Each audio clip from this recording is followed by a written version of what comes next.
UBO in Northern California. This is our Roseville office. For anyone who hasn't seen the Roseville office, let me give you a very quick tour. We are going to be talking and focusing mostly on this printer here. This is the HP Latex R530. But if I pan the camera over, you're going to see my absolutely amazing Canon Colorado M series. I have a Graphtec FC9000. I'm going to spin around over here because I can. This is my Kala application table. Then I have the Roland MO240. I have the Latex 630. And I did put baby back in the corner over there. I have a Canon GP 4000 over there. One of my absolute go-tos for color reproduction. I mentioned at the beginning, I am Glenn Cummins. I have more ink in my brain than common sense. I am joined today by Tyler Hill, who's coming to us fresh from the Rapture. And then we have Shauna Bragg also joining us from the East Coast. So please, if you guys have any questions, direct those through these guys. And I have a message coming in from my beautiful assistant. The message is from Jeffrey Galovic, our leader in wide format for UBO. And he says, shut up, Cummins, get to it. Okay, so with that, I'm actually going to hit print on the printer because Mr. Galovic gets cranky. Okay, so here we go, guys. This is the HP Latex R530. It is an all-in-one wide format printer. What does that mean? Well, it means that I can print directly to rigid substrates.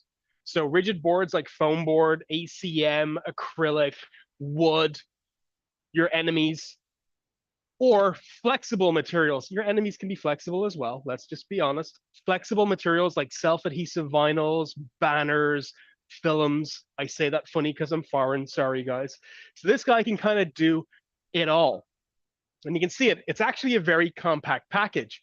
This is 64 inches wide right here, from here to here.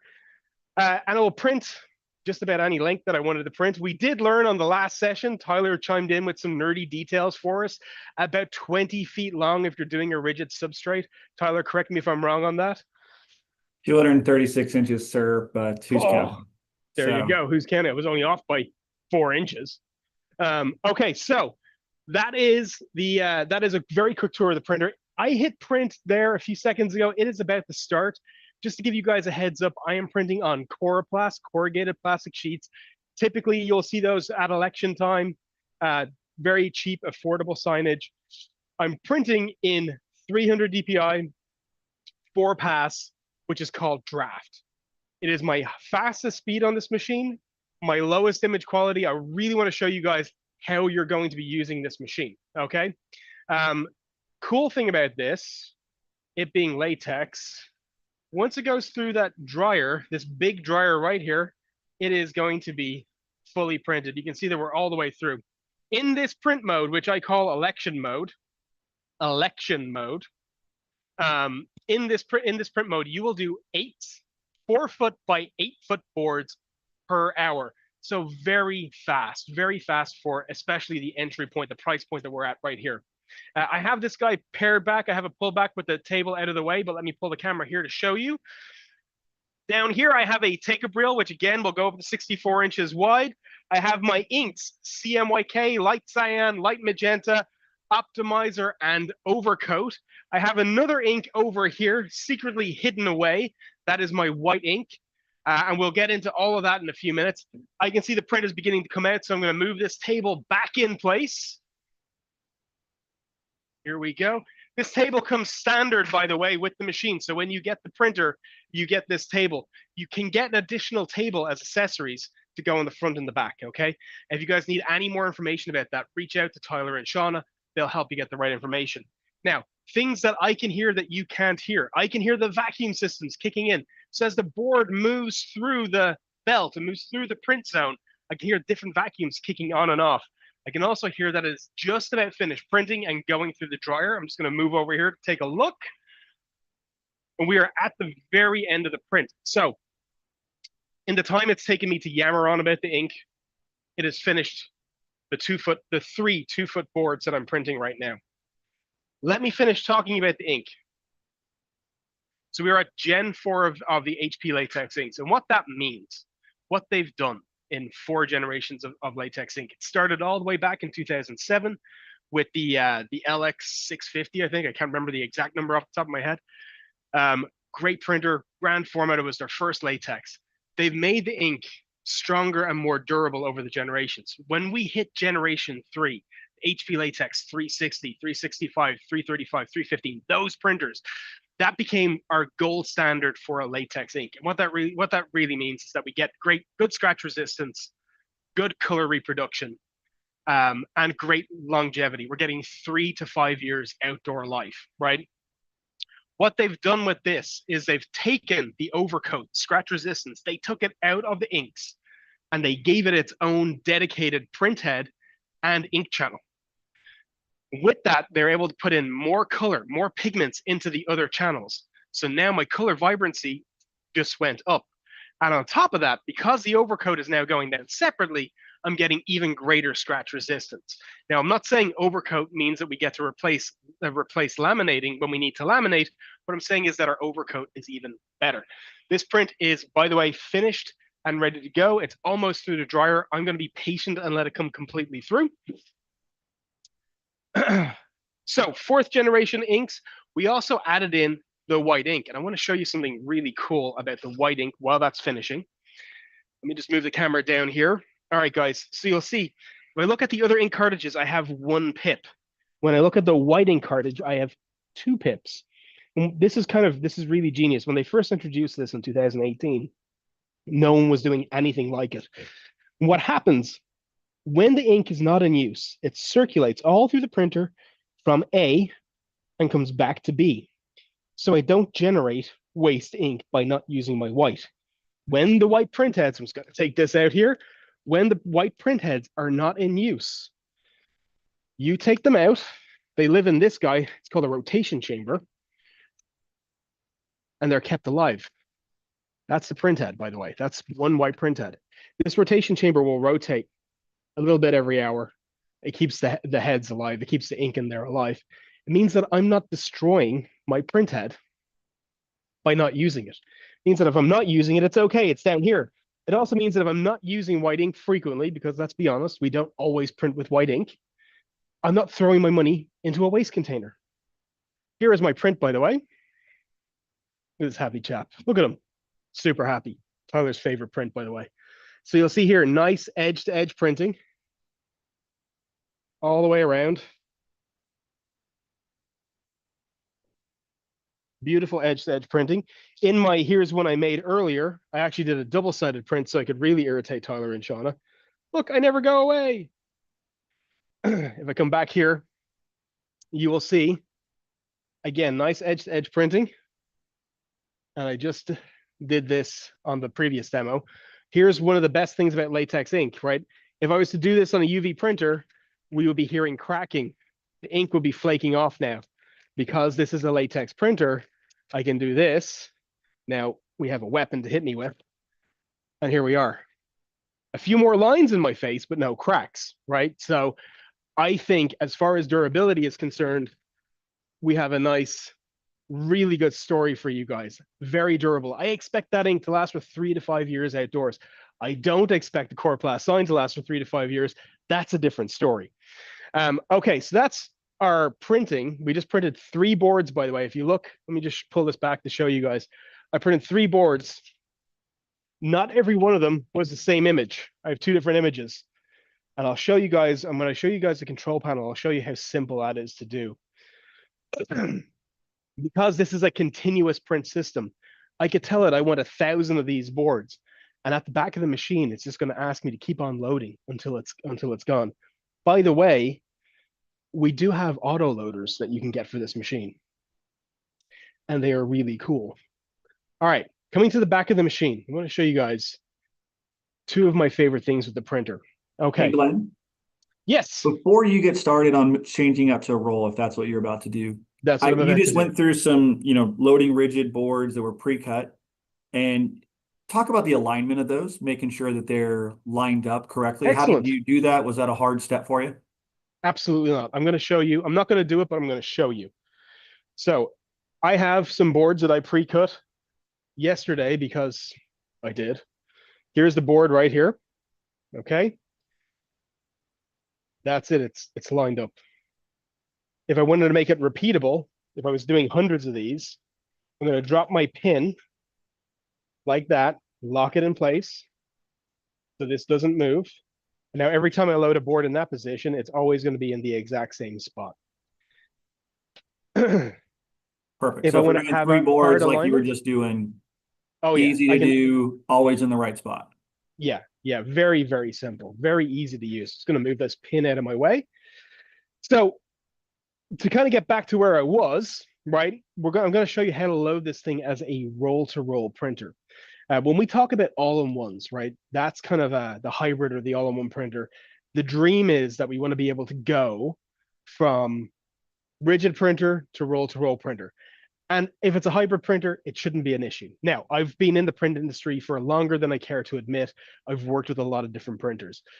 Typically speaking, if I have to web an all-in-one printer, I literally have to web it. I have to run the media all the way through, tie it to the take-up reel, make sure tension is good, and then I'm good to go. It means that I throw away some print media. It means that I have to take a little bit longer. Check this out.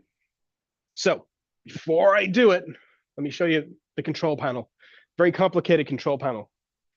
Two buttons and three lights, right? I've got my mode for substrate. I've got my mode for roll, and I've got my ready button.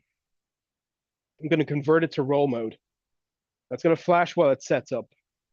And when it's ready, then that button's going to go solid. Okay. While I'm waiting for that to happen, which only takes about 20 seconds. While I'm waiting for that to happen, I'm going to get my roll, which I have down here on the feeding roll. I got asked recently, are the rolls additional extras? And they are not. They are standard with the machine. So I'm putting it on the machine. I don't have to worry about how straight this is. I do recommend that you try to get it straight, but that's just to serve your own needs. I'm going to pull this guy through. I'm putting this bar on it. It helps flatten it down as it goes in. It also kind of cleans it on the way in, which is cool. All right, I'm ready. So I'm going to press go. What's going to happen is this belt is going to move, and that's not going to move. So there's my belt moving. And that's straightening this guy out because it's locked down there. So when it finally does load it in, it's going to load in straight. Don't have to worry about that. Okay, now, minor panic stations for Jacob and I. I'm going to try and share my screen. So here we go, Jacob. Let's see if we can do this as a team. Here we go. Boom. Okay, you guys are looking at my calendar. That's not what I wanted. Let me show you the control panel from the printer. This is what I wanted you guys to see. This is the actual control panel on the machine. Now I'm going to physically move myself over to the machine so I can see everything. You guys are going to see what I'm doing. So if you look at the top, I've got substrate type, and I've got an icon of a roll. I'm going to tell it, hey, I've just loaded a banner, generic banner. The length is unknown because I don't do a good job of tracking that. And I'm going to hit done. So when it finishes measuring the thickness and the width of the media, then it's going to release the screen that I'm on, and I can pull over a couple of jobs to print. Hey Glenn, two questions. One, how thick can the media be that you're putting through the machine? And the profiles of those media types that you're choosing, do those automatically come with the printer? Good questions. Okay, so max thickness is 2 inches. Max width, 64 inches. If it's a roll, you'll print the whole roll if you want to. If it's a rigid substrate, just shy of 20 feet. So 64 inches wide by 20 feet, 64 inches wide by 2 inches thick. The profiles that I'm printing with, just about all of these profiles come canned with the machine. I do recommend making your own profiles so you can get a little bit more color accurate. Having said that, you'll probably notice the top there says generic PVC banner 1. That is literally the generic profile. I haven't done anything with it. This is just my standard 13-ounce scrim. I'm going to drag this over to the print zone. And I've given it a couple of parameters. I've told it over here, go 2 inches from the side, so I'm not printing right on the edge. If I want to, I can. I can also say, hey, can we print 2 of those? Or let's select it and print 2 of them. Can we print 3 of them? I can do all my duplicating here. So I can ask it to just keep on printing more and more and more. I can also, if I come in here to a different guy, I can rotate it and hit save. So I can do some very light editing, no sizing, nothing like that. I can rotate a file to suit my needs. Like if I wanted to do this banner 2 up, I could. Now I'm only going to print 1. So let me just select that. Let's go back and then hit print. That's how easy that control panel is. Let me show you something else that's really cool. I'm going to hit the home button in the top corner. This is my live overview. It's showing me everything that's going on with the printer. If you look here, my system, all systems are okay. This morning, I had one message saying pinch wheels need cleaning, which I had to clean, and that took me about 6 minutes. And by the way, it guided me through the entire process. It will tell me what media is loaded. You can see that up here. The media is up here. You can see my ink levels. You can see my print heads, the condition of my print heads right here. Any of my maintenance tasks that need to be done, that's going to show here in a list. I'll explain that in a little bit. But over here is my job. This is what's actually ready to print. And it's telling me 12 pass, 90% ink coverage. It's also, I think that one's 300 DPI as well. So let me show you one other thing before I stop sharing my screen. Okay, go away, zoom, control panel. Okay. This is my RIP software. This is on a different computer. It's not part of the printer, right? You have to provide a computer for us to install the software on. And when we're down to that point of you guys wanting the machine, I'll make sure that you get all the information you need. So what you're seeing here is Onyx Thrive 25. This is the RIP that I recommend above all other RIPs. Very reliable, very well supported. It covers just about everything. You can see here on my RIP, I have just about everything in this room running from that one RIP. I have my HPs, my Canons, my Roland is sometimes in there. Obviously today it is not, but literally my jobs can come in here. I can set up default settings. So if I have a Core setting, I can make a Core setting and have it automatically apply those settings to a job coming in. So I never really have to touch this, and I will just release it to the printer as it goes. So I'm going to stop sharing. And then we should be back to me, because it's all about me. Sometimes it's about the printer, but you know, my ego says it's me. Okay, so while that's printing, I'm going to move the table out of our way. Let's talk about a few very simple things to do with the printer. The printer's delivery path, right? We will obviously scope that out ahead of time for you, but if you think of in terms of how do I get this into my room, do I have an opening that's 68 inches? Or if we want to take some covers off, 63 inches. So a double door, right? Do you guys have double doors that can get us into the room, that can get us into the building? That's one of the key features of this machine. Keep in mind, this is the 2nd generation Latex R series printer. We have the R1000 and R2000. One of the things they wanted with this machine was a reduced footprint. How do we deliver it to more locations, right? And they've achieved it with this machine. I'll talk a little bit more about that later. But if you think about where you want to put this in your location, do you have double doors? The answer is yes. Then yes, it can go in there. So I showed you guys the white ink container. I showed you guys that we have white ink in here, and it's standard on the 530. There's no option for no white ink. White ink is, in my opinion, it's a superpower, right? When we think about white ink, the first thing that us as printers or as people getting into print, the first thing we think about is flood coating. Do we put a solid coat of white on the front of something and a solid coat of white on the back of something? And the answer is yes, we can absolutely do that. But white ink can be so much more. If you think about, of course, I took all these samples out on the last one. If you think about a sticker, this is a sticker. This is all achievable because of white ink. All of this here is white ink. The reason why I'm seeing this effect is the use of, or the lack of white ink in that area. Same thing with the holographic. If I peel the sticker back and show you, that's the material. Anything white on the front is white ink. White ink is a superpower. When I think about white ink and how we can use it, one of the most common things you're going to hear from people is blockout or 5-layer printing. By the way, 5 layers, my maximum layers on the, let's finish printing, by the way. 5 layers is my maximum layers that I can do on this machine. Here is a quick idea of what 5-layer printing looks like, right? So if you look down here, this is one of the training pieces that we developed. I have a very quick idea of how it goes. And this is a sticker. On one side, we have Bigfoot. On the other side, we have a UFO. In case you guys haven't figured it out, I'm a massive nerd. Okay, so So when Glenn, can you take a second here? What does the material look like before you start printing it? great question. So the material, I'm gonna pull up another sample to show you. The material is clear, self-adhesive vinyl. It looks like that. Gotcha. Okay. So there's nothing. It's literally clear, right? So when I print all on one side, all my printing happens at one time. I don't have to reload anything, spin anything back, try and align it.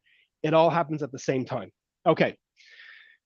Let's go to this side here. Yep. When I think about terms of printing, I have my first CMYK layer, my first image, and it's in reverse, right? Then I have my white layer, and I have my blockout layer. This is a custom mix that I have.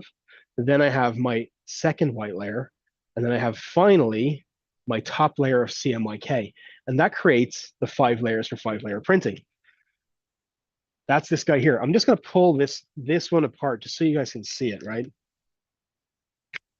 Hey, there we are. When I release it, that's the release liner from the printer. This is the sticker. That's one side, that's the other side. Check this out. Can you see my finger moving behind it? The answer is no, you cannot see my finger at all. You can see the movement of me moving the vinyl, but you can't see anything through there. That's because it's a genuine blockout. Now we can use that to our advantage. So years ago, I used to own my own sign shop. Loved it. It was great. Highly recommend it to people who want to get into that business. Years ago, I had my own sign shop. And like anything else, we have like our favorite things and least favorite things to do. One of my least favorite things to do was to print on a product called View Through. If you've ever gone by a shop and you can see kind of like a golf ball textured print on the window where they can see out, but you can't see in, that's called View Through. The problem with View Through is that once it goes night, it doesn't work. It actually reverses. So I kind of hate it because we get sold, the sign makers get sold View Through as a safety product. The truth of it is it's not. This product, this is clear vinyl. That's all it is. And what I've done is I've created my own View Through pattern. That's this guy here. And the advantage of this is that, first off, I can create areas where there's no View Through pattern. If you look at her, there's no dots through her face. You also can't see my finger behind her, right? My finger's like right behind her eye. You can't see it, right? I have my own custom pattern. If you look, the pattern, it's that Fox's Head logo, which is my logo that I did for me. It's a nod to my grandfather. I can also create a window where I can see through it. You can now 100% see me, but I can also see you 100%. Here's the other cool thing about 5-layer printing that I can't do with View Through. I can have a different message on each side. When you think of View Through, it's always a dark or a white material on the inside. We don't have that with custom 5-layer printing. And you can do so much more with it. I can go 2 layers less and do 3-layer printing. Where would you use 3-layer printing, Glenn? Okay, well, you would use 3-layer printing if you're doing light boxes. So if you think about a light box in an airport or outside a restaurant that's advertising what's going on inside the restaurant, you want that print to look great day and night.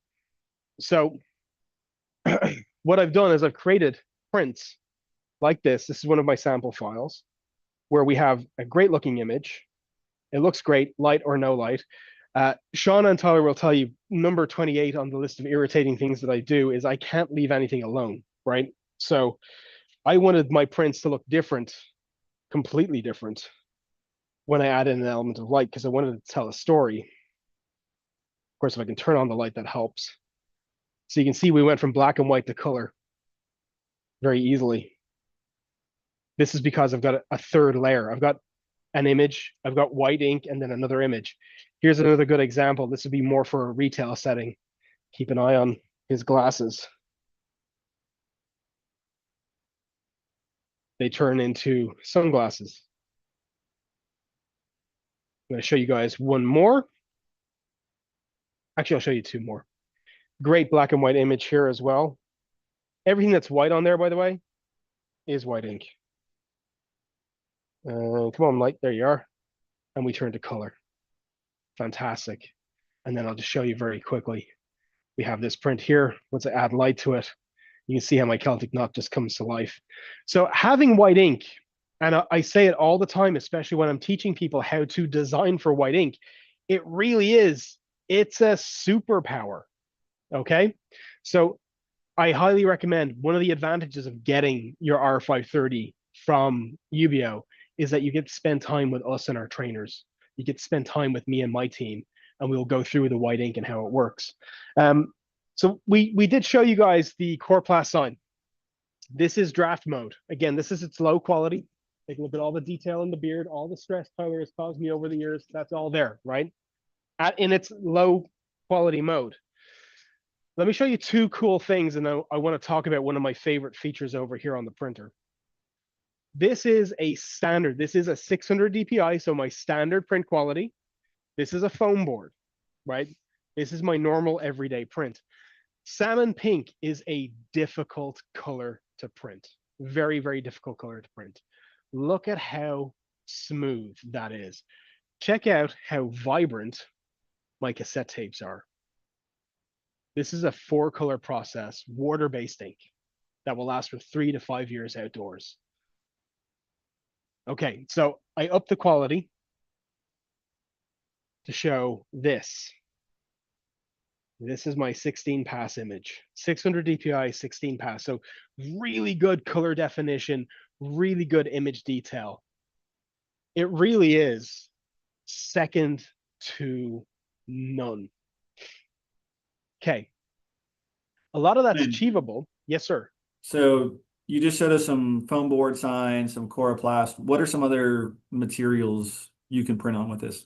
Great question. I have had very few limitations with this machine. Obviously, there's the machine limitations itself, 64 inches wide, 2 inches thick.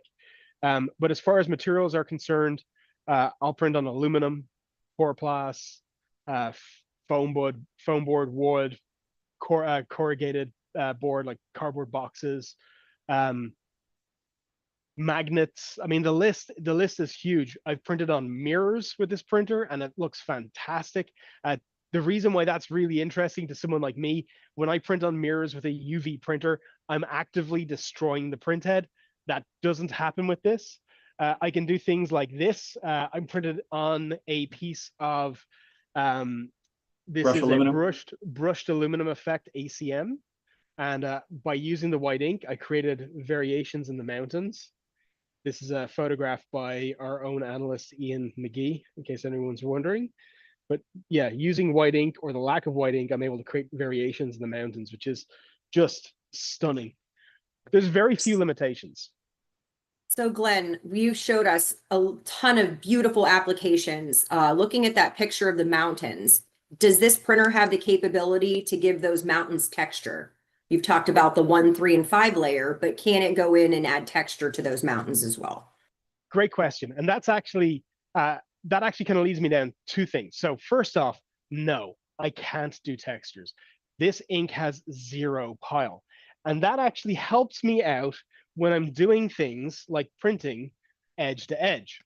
So when we print edge to edge on a flatbed or a hybrid printer, how we actually achieve it is by printing over the edge.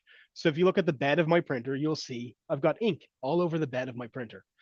Now, because I have no pile, I've got no way of building the ink up because latex has virtually no pile.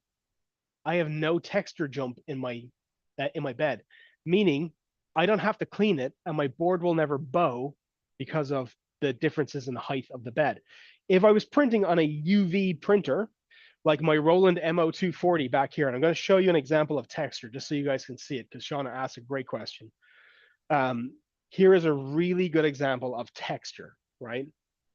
Printing something like Braille. I can do that with my UV printer. I cannot do that with my HP Latex. What I can do with my Latex is print the back here and then print the texture with my Roland MO240, which I have clients doing right now. Here's another example of texture just so you guys can see it. All of this here is a raised texture. Now I can print a beautiful effect just like that over there on the latex. I cannot create the texture, okay? But like I said, you can do a combination of my Roland MO240 and my HP latex, and I can get the best of both worlds.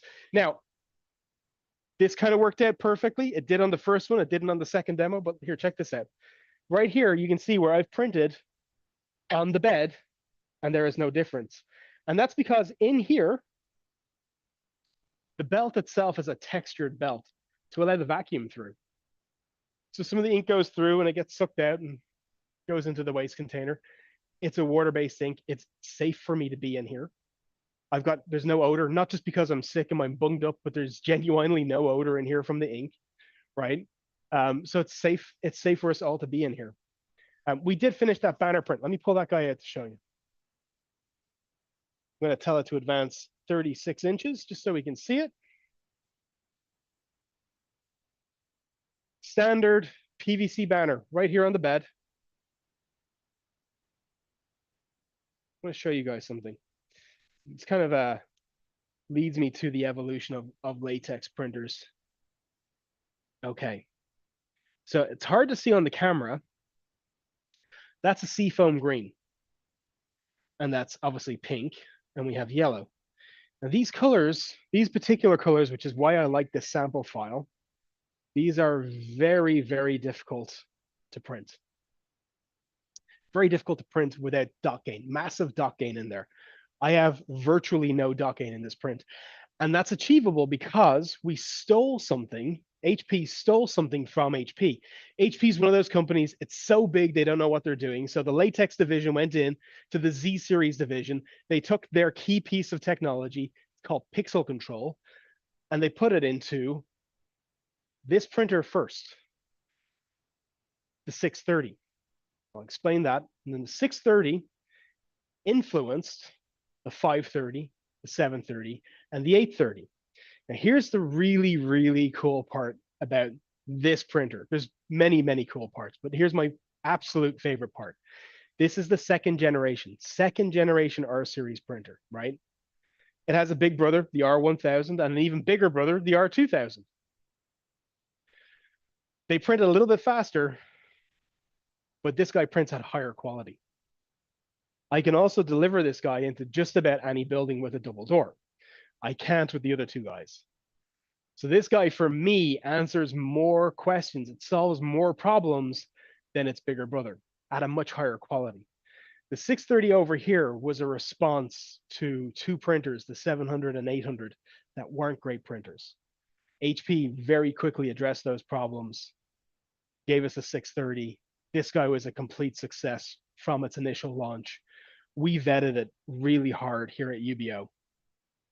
Same with the 730 and 830. We really, really vetted those pieces of equipment.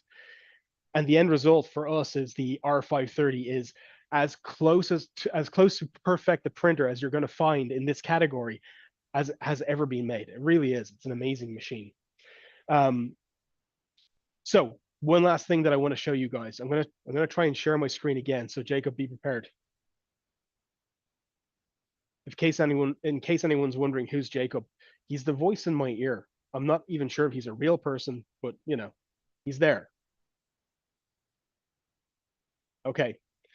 Not the screen I want you to see, but that's okay.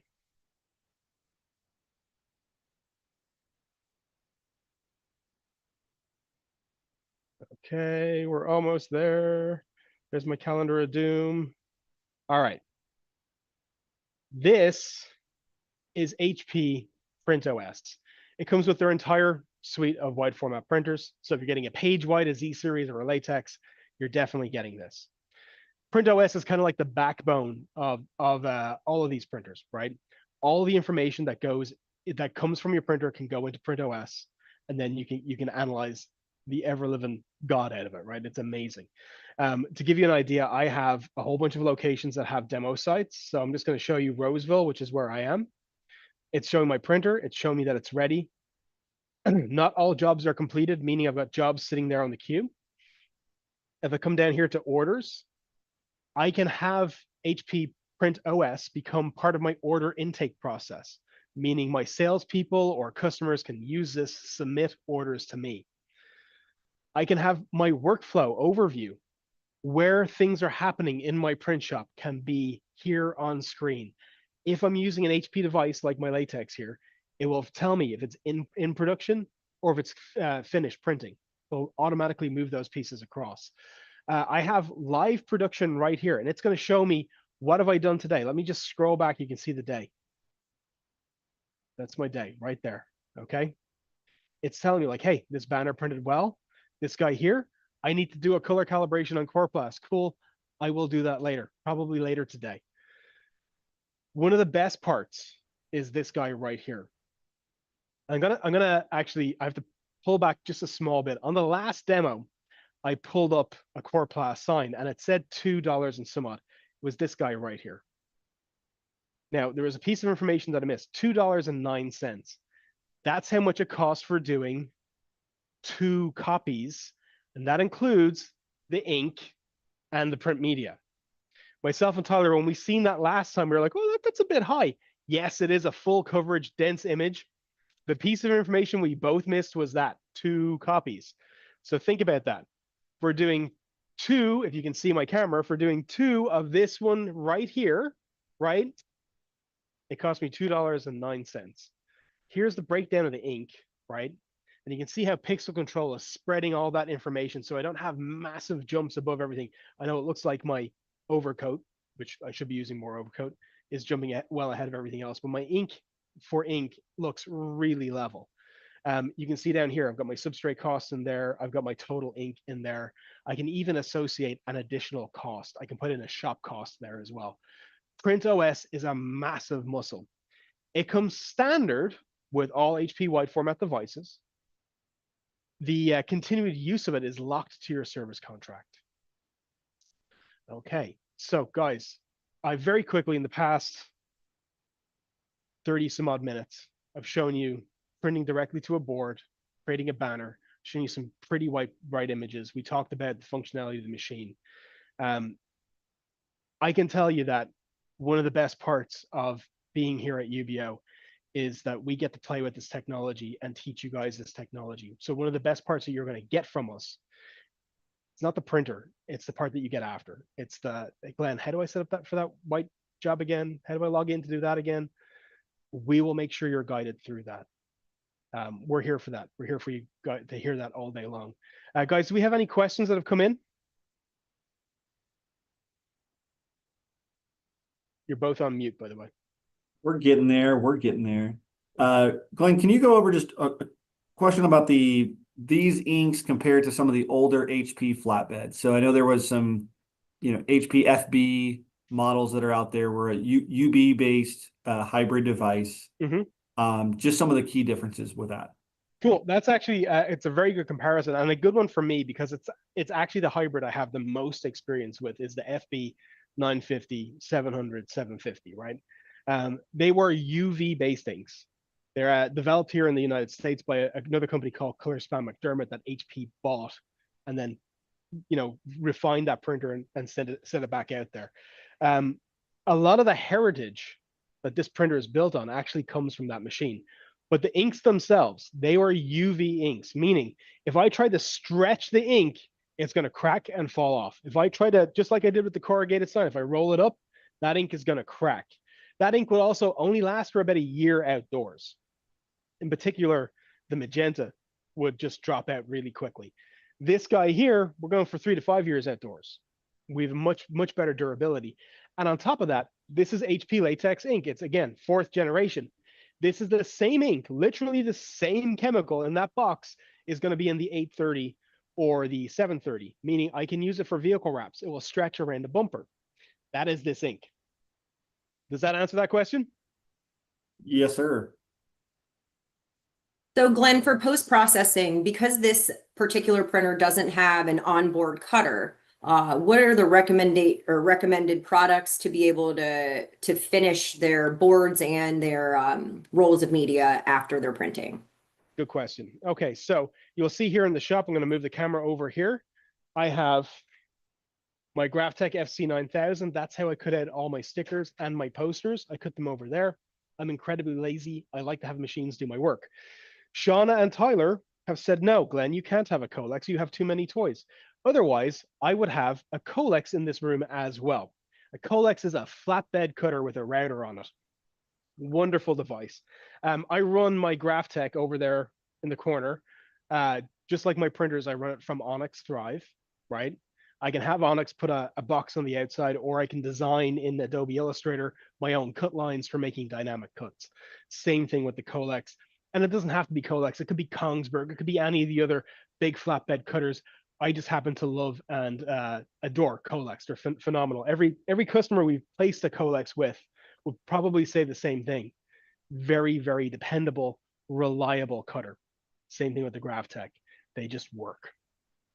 So for customers that maybe have a budgetary or a spatial constraint and can't put a flatbed cutter in, are they able to purchase the boards and those rigid substrates pre-cut? Absolutely. So you have many different options you can go down. So if you're buying your boards from another vendor, you can absolutely buy 24 by 18s, 24 by 36s. You can buy pre-cut boards, pre-cut for typical sign sizes. You can also buy, there's a company called Keen Cut. You can get pricing on those products from us as well. You can buy a wall-mounted cutter, and it takes up very little space. You put your 4x8 in there, and you just run it down the board. Or if you're fancy, like me, Mr. Fancy Pants, I've got my Kala application table here, which is where I will apply my laminates, or if I'm doing printing on my Canon Colorado or my Latex 630, I will use this to apply the vinyl to the boards. But I have this guy mounted right to the edge. That is a King Cut Simplex, so I can cut my boards on there. In fact, all these boards that I'm printing on, which I don't know where any of them are now, these ones, I actually cut all over here on the Simplex. So if they were printing a 4x8 board, just random scenario, right? 4x8 board and 16 pass, no white ink, medium coverage. Roughly how long is that going to take them to print that board? In 16 pass. Now I'm going to tell you, that's an extreme amount of ink to go down, right? I will do 16 pass for like a vehicle wrap or for a backlit sign that I don't want to put white ink on. So let's just say we're going to do 16 pass. It could take, you're probably going to get 4 of those boards in an hour. Okay. I would recommend though, what I have a tendency to do with my boards, foam boards, I will do 10, 8, 10, 12 pass. What I found is 12 pass and 10 pass are kind of the same speed. So you may as well just do 12 pass. And then if I'm doing white ink, I just use the standard settings. So Glenn, you mentioned doing these 4x8 boards or 5x10 boards. We saw one of the tables that was there. What does the configuration look like when you are doing those larger board sizes? Okay, let me show you. So it's going to take me a quick minute because I have samples on one of the tables. So let's all play the game of let's not have Glenn drop all the samples on the floor again today. Okay, so first table, this is the standard table. That guy goes in here. It locks in. My second table, which I will tell you I have not height adjusted yet. I'm just going to move into place right here. This is all my sample pieces on it right now. I'm just going to put this right here for now, and you'll see that that takes up, that's the length there at the front. I'm going to come to the back, and you'll see the back. Oop. Try not to take out your 630 as you do it. Here we go. We're going. We're bumping into things. So that first set of tables, that table you have on the front and this table on the back are what is included with the machine. Correct. The extra set is one of the only accessories on the machine that you can add to it. Correct. So the tables here, these second tables here that I have at the back, they are optional extras. Definitely, if you're doing a lot of full-size printing, I recommend them. I'm going to move the camera again around so you can get a bit of a better view. If you are doing a lot of full-side printing and you have the space, obviously get them. They're worth it. Occasionally, Tyler and Shauna have promos where they can get you better deals. Let's see here from the front. That is the machine, and I'm going to pull over one other angle. Come on, camera. I need a wireless power supply. Someone figure that out for me, please. Do you see here from the side? I have my printer with the tables. I have my RIP software right here. This is my Onyx controller, but it doesn't really take up that much space. And the tables fold down. That's the other thing. So another I've had question, such a great, oh, sorry, go ahead, Tyler. I was going to say another question came in about the durability from comparing it to traditional UV inks, you know, with the scratch resistance, with the overcoat that we're adding to this, how does it stack up? And do you need to laminate? So, good question. Very good question. Does it stack up? Yes, it does. For many of the UV inks, for many of the competitors to this machine, the ink is actually more durable. Most UV inks on most of our competitors will only last for 12 months outdoors. Dirty little secret, right? A lot of UV suppliers don't tell you that. These will last for 3 to 5 years outdoors. Scratch resistance, because latex has no pile, you're less likely to scratch and pull it off. What happens a lot with UV inks is you'll get a little scratch in there, and dirt will get behind it, and then rain, and then the ink will pull away from the board. That doesn't happen with latex inks.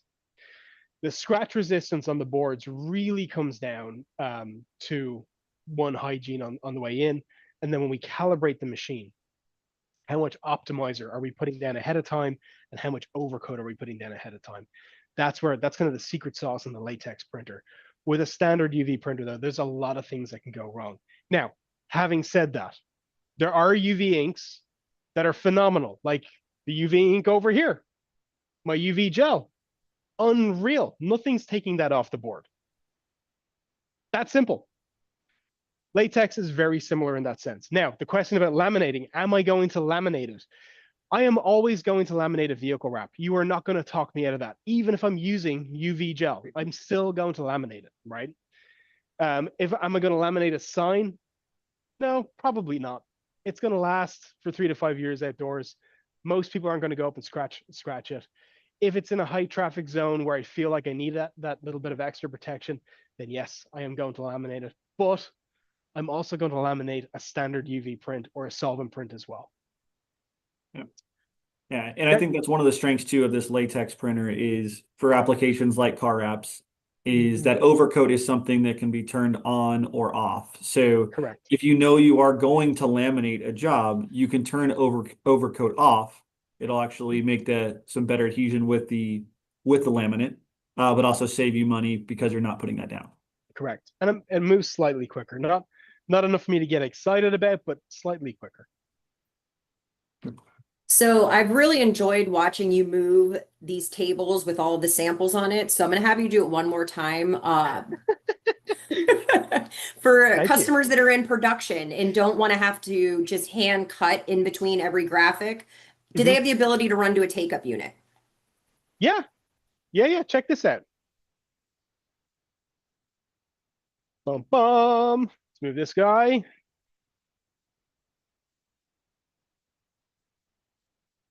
At the front here, right behind my banner, I have a take-up system. I got asked one time in one of the demos, is the take-up standard? Does it come standard? Yes, it does. Here is my take-up. So if I'm printing lots of banners or vehicle wraps or stickers, I can have this go straight to the take-up system. I'll print until the roll is done, and it will go straight to the take-up. Very, very simple. Up to 64 inches wide.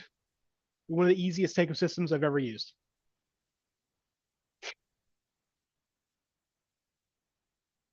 What would you say about outsourcing? So if question came in about, how much do I need to be spending to justify something like this? How many signs do I need to be making? What do you think is the good answer there? Cool. So That's one of those loaded questions that I kind of love getting them, because I don't have the right answer for you, because I don't know enough about your business. So what we like to do here at UBO is slow down and say, hey, let's learn a little bit more about what you do. What are you outsourcing? How much are you outsourcing? What are you printing in-house? Do you have the ability to print in-house? What do you print in-house? What are the variables and the fluxes in the years? There's so many different questions that we ask to make sure that we get you to the right printer. The truth of it is, we've armed ourselves with the right equipment here at UBO, so we don't have to just sell you this one printer. Just like I showed you in the room before, I have that guy over there, and I've got that guy over there, and that guy there. I've got many different ways I can go. It doesn't have to be a direct-to-board printer. It could be a print and cut or print and mount workflow, right?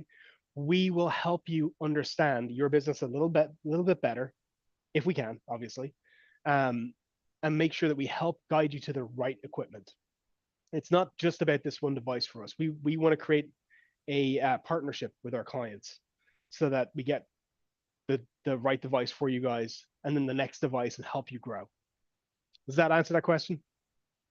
Yeah, I think that's great, and I think we see that all the time, where we have customers that may come in thinking that one device is what they want to learn more about, and we're happy to talk to them about that. But based on what their needs and where the conversation goes, we may, bring up something else that they may not have been aware of that may be a better fit for them, or we may say, hey, what about one of these units and one of these units, or something like that, to best fit their needs. So I think that hits it perfectly. We had a client come in here for a demo last Friday. And they came in to see my Roland MO240 over here. And when we started getting into their business, we really found a need for this guy and the MO240, and the combination of doing both. And it really is, it's one of those things that I'm so happy when I'm able to help people find out, like, hey, maybe this wasn't the right decision. Maybe this was the right decision, or the other way around, or a combination of both of them.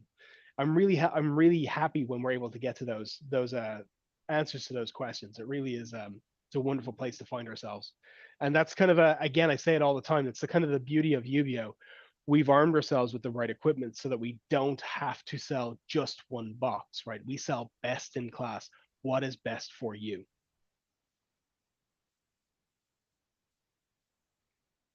Well, I know we're about a little over 50 minutes in. Think that's all the questions we have in the chat. One of the things we'll lead with is one of my favorite things about this product. One of the things I hate the most about this product is it's very popular. So I love how popular it is. It demos really well. It's extremely easy to use. I would say the easiest rigid printing printer on the market. The bad news, the other side of that coin, is that we're about probably 6 to 8 weeks from a back order situation on these units. So if you were to order one today, you'd be looking around spring break of when it would be coming in. And we'd be able to get it set up and get you going on that. So just something to consider with this model. We hope that gets better here in the next 30 to 60 days, but just being transparent, that's where we are right now with this unit. Yep, that's it. So we're, like Tyler said, 6 to 8 weeks. So if you're to order one today, you won't see it for, let's say, 2 months, which is cool. It's going to give you time for us to do a full walkthrough of your shop, make sure that we can deliver it, get the power in place, get the network in place, work with your team. We'll make sure we got you guys covered. Yeah. So if anyone wants samples from what we've done today, please reach out to myself or Shauna. We will help get you taken care of, or reach out to your sales rep, whoever invited you to this. We thank you so much for your time today. We did this on the R530. We're going to be doing more of these on other pieces of equipment you see here. We're also open to doing personalized demos, on any equipment you want to see in your particular files, anything like that. So just keep that in mind as well. Awesome. Thanks, guys. Really appreciate your time.